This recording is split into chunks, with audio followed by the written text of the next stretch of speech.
My new apartment on the 5th floor had a charming window in the living room that offered a perfect view of the city. The only quirk was that it never seemed to close all the way. No matter how much I pushed, it would always leave a tiny gap at the top, just a crack. I called maintenance, but they said it was an old building. And that was just how some of the windows were. Annoying, but harmless, I thought.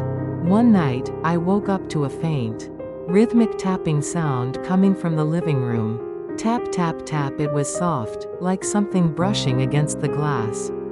I got up to investigate. But when I walked into the living room, the tapping stopped.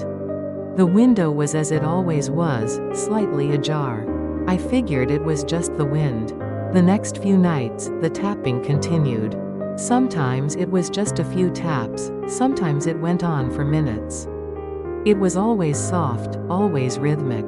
I tried to ignore it, telling myself it was the old building settling, or the wind. But the weather was often still. Then, one morning, I noticed something new. On the outside of the window, on the dusty glass, were several small, perfectly circular smudges.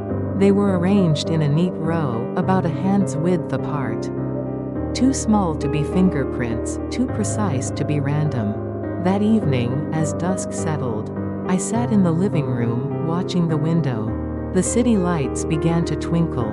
Just as it grew completely dark, the tapping started again. Tap tap tap. And then, through the tiny gap at the top of the window, a single, slender, white finger slowly, carefully, poked through. It tapped the glass once, then withdrew, leaving another fresh, perfectly circular smudge.